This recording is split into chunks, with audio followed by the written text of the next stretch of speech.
Bien-aimés frères et sœurs, vous connaîtrez la vérité et la vérité vous affranchira. Ça, c'est pas moi qui le dis, c'est la Bible qui le dit. Mais moi, je vous dis mieux. Vous connaîtrez la vérité historique, notamment celle de vos ancêtres kémites, et vous aurez une vision globale de ce que c'est que la vraie souveraineté politique. J'ajoute, vous reviendrez à la spiritualité africaine ancestrale et vous comprendrez les enjeux de l'indépendance économique. Et pour terminer, vous accepterez votre identité culturelle kémite et vous obtiendrez deux choses. La première, c'est la paix. La seconde, c'est le développement, à une condition. L'unité de toute l'Afrique noire, l'unité de tous les Noirs du monde entier.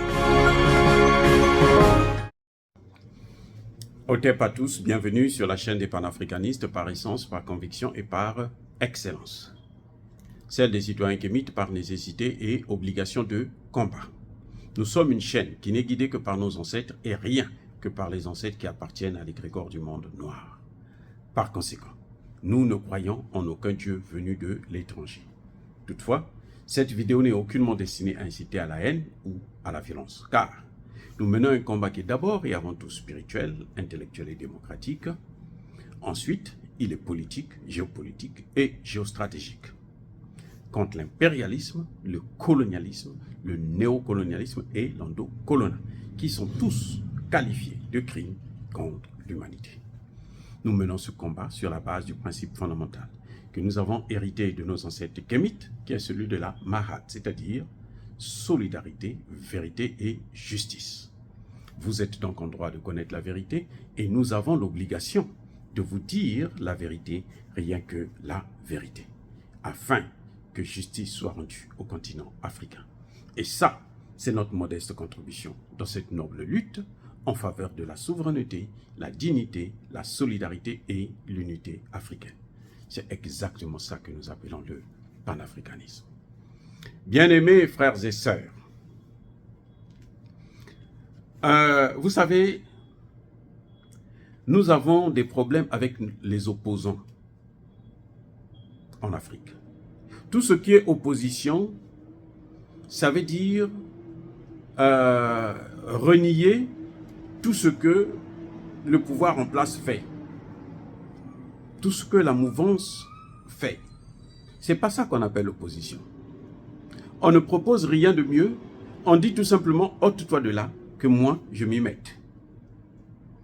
Et c'est ce que nous voyons avec des pays comme la Guinée aujourd'hui, où l'opposition est en train de commettre une erreur monumentale. L'opposition pense que la Guinée, pour avoir une autre constitution, devrait bénéficier des services de la CEDEAO. C'est incroyable. C'est-à-dire que les opposants demandent à ce que la CEDEAO puisse rédiger la constitution de la Guinée.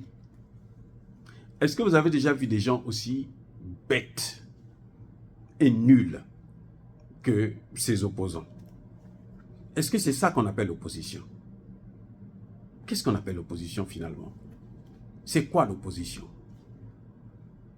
Vous ne pouvez pas demander à ce que il y ait l'ingérence d'une institution internationale, même si vous êtes membre de cette institution, surtout que cette institution vous a écarté parce qu'il y a eu un changement de pouvoir anticonstitutionnel. Il y a eu une transition en Guinée, une transition qui devrait se terminer dans un an et qui a décidé, qui s'est engagé à organiser les élections et probablement partir, ce que moi je ne souhaite pas forcément, ça dépendra de comment l'évolution des choses se fera. Maintenant, pour rédiger la Constitution, on dit la CEDEAO doit être là. Le représentant de la CEDEAO, qui est l'ancien président béninois Boni Yayi, lui, il doit participer à la rédaction de la nouvelle Constitution. Qui est-il? Parce que lui, qu'est-ce qu'il a fait au Bénin? Il a laissé quoi au Bénin? Il a développé le Bénin? La CEDEAO, vous voyez, c'est que le problème de ces institutions-là, la CEDEAO, l'Union africaine et autres, c'est le garage.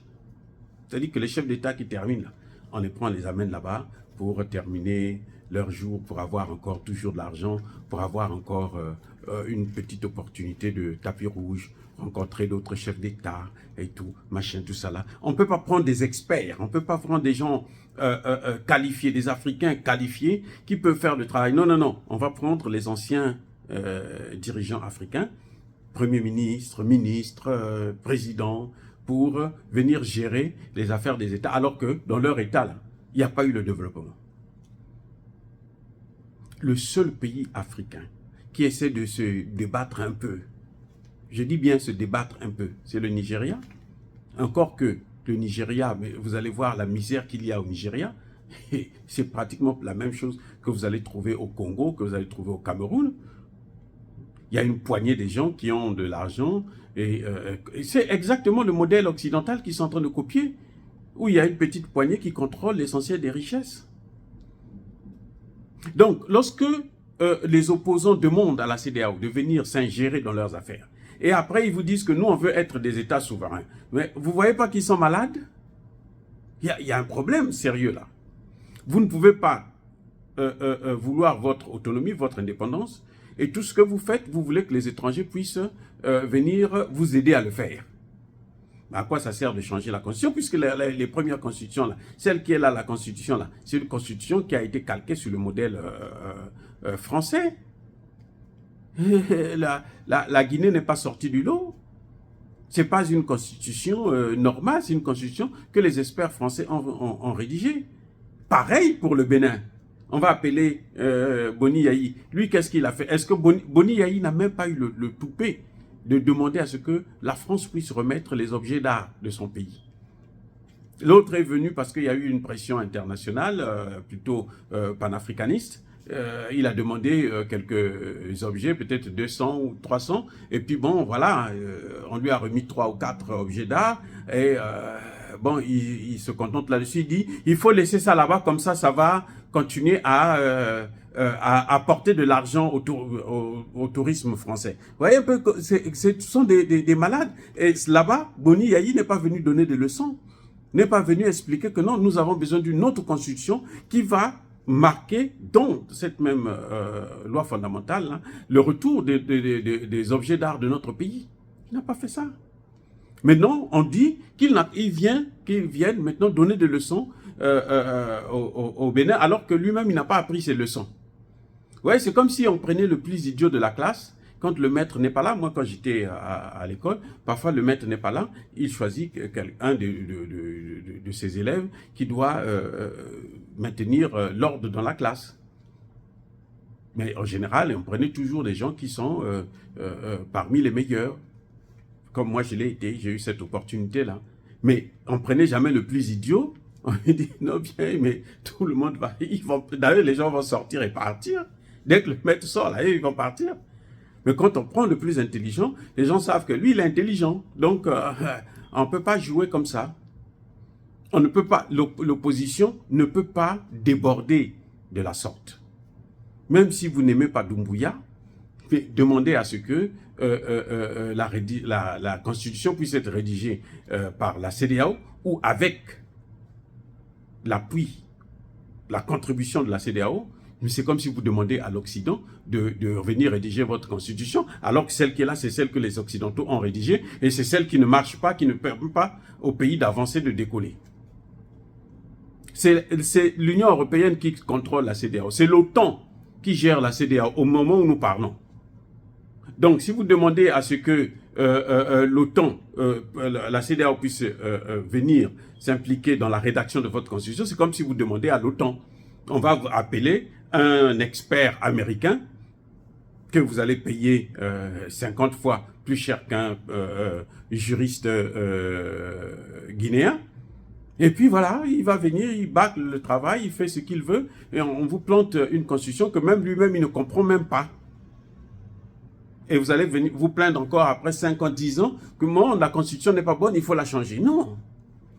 Soyons sérieux. C'est comme je disais dans une de mes vidéos, où le Congo démocratique, M. Tshisekedi nomme 2500 magistrats, et il y a un ancien ministre qui est assassiné, il demande à la Belgique et aux États-Unis de venir l'aider pour mener l'enquête. Vous ne voyez pas que c'est une mentalité de dingue? Il n'y a pas plus ridicule que ça. Donc ces opposants-là, si vous ne faites pas confiance aux Guinéens, donc ne venez pas, ne cherchez pas à les diriger. Pourquoi vous allez diriger des gens qui sont bêtes?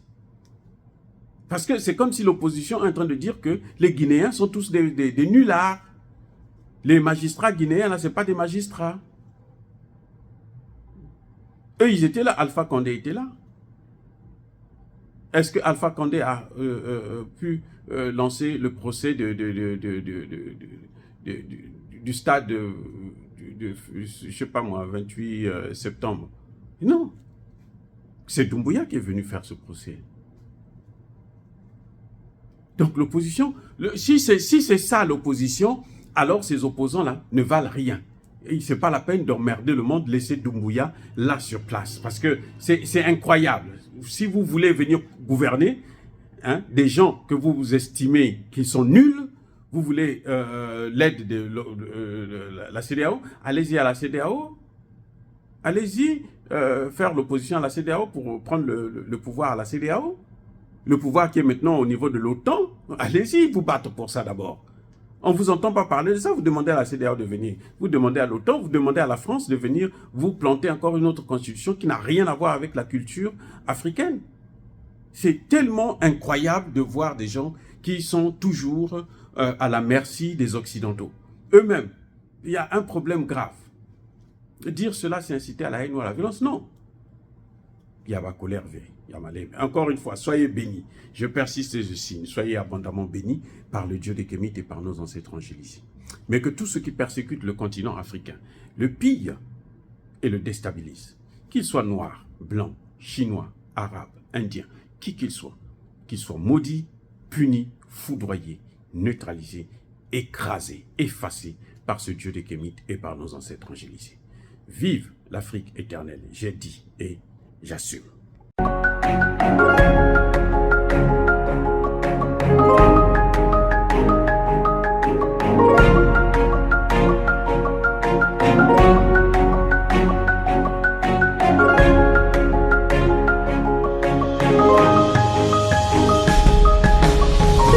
Eux, ils marchent par la foi et non par la vue.